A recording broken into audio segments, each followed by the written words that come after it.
Welcome to the Dressage Today podcast's Training Buzz.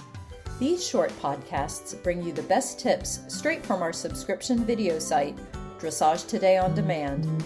To get full access to all our videos, go to ondemand.dressagetoday.com and enter promo code DTPodcast to save 15% off your subscription. Now, listen in on this week's buzz and enjoy the ride. This week, we again hear from Grand Prix trainer and competitor Lauren Sprieser. She talks about how to compress a young horse's big trot without using a lot of riding strength. If you have a horse that likes to use his under neck and chest, Lauren explains how to encourage the horse to carry himself while asking him to go forward and come back. Hi, I'm Lauren Sprieser. I'm going to show you some exercises that I do to help teach big moving horses like my 6-year-old Dutch gelding Eddie how to compress their bodies without having to use my body. So now that Eddie here is warmed up a little bit, I want to revisit this schooling trot exercise that I briefly spoke about in my warm-up. This is a big, rangy horse, but he also is capable of being very strong. Oh, son. And what he likes to do is he likes to sort of grab with this part of his neck and kind of bear down through his under neck and his chest and be rigid there, and then let the rest of his back kind of swing along so that he can pull himself along with his front legs instead of having to really lift up through his abdominal muscles, his low back, and through his top line to lift his limbs up rather than just kind of bear down and throw them out in front of him. He's also a horse that, before me, I think he was allowed to be quite strong in the neck. And I'm a big, strong lady, but as I mentioned, I'm also really lazy. And so what I want to do is I want to, show this horse that he's capable of using his top line and being very light in my hand instead of dragging me around like farm equipment. So this is pretty nice, actually. Good boy. It's working. But what I'm going to ask him to do next is I'm going to ask him to make the trot a little smaller.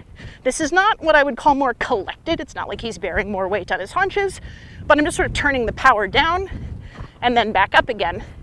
And my goal is that his neck doesn't change, that he doesn't, when I ride him forward, just go wah, and sort of catapult himself forward with his chest and his under neck. Good boy. I want him to have to engage his hind legs. Yeah, it's okay. Not like that. And lift his back up. I will use my stick a little bit. You'll notice I'm touching him right on the top of his bum to say, hey, keep this part active without increasing the miles an hour of your trot. Good boy.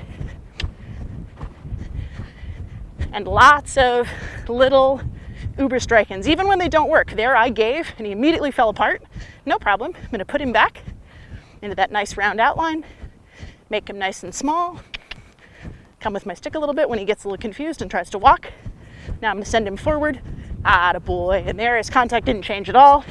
Now I can give, and he stayed a lot better where I put him. Do that again.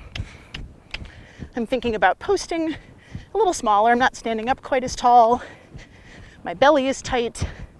My back is tight. Good, and now I'm going to kind of let everything go to ride him out and forward. Good boy. Do that one more time. And I'm going to, hello, come on. I can even give, sort of, in this exercise. Good boy. As a way of saying, hey, your ability to make yourself small has nothing to do with my hands, friend. Good job. Good job. And whenever I ask a horse to compress, a couple of times, and I've gotten the answer I want, the next thing I'm going to do is let him be long. This is Eddie's favorite thing. Eddie likes to stretch. Good boy. It is certainly more correct to stretch a horse nose out as far as maximizing your points on a dressage test at training and first levels. I like to stretch my horse a little bit nose in. Boy, I think it gives better access to total stretch of the horse's low back musculature. Good boy. And I also try and be in the habit of picking my horse up from stretchy trot before I make a transition to walk, because it is all too easy to just go, well, Jesus, take the wheel, splat, and then my horse gets in the habit of falling on the forehand and kind of piddling out into the walk instead of making a nice organized transition into the walk.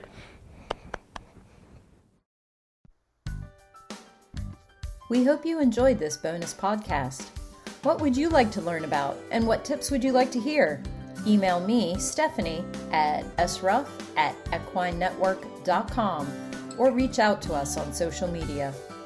Remember, go to ondemand.dressagetoday.com and enter promo code DTPodcast to save 15% off your subscription to our online catalog. Thanks for listening.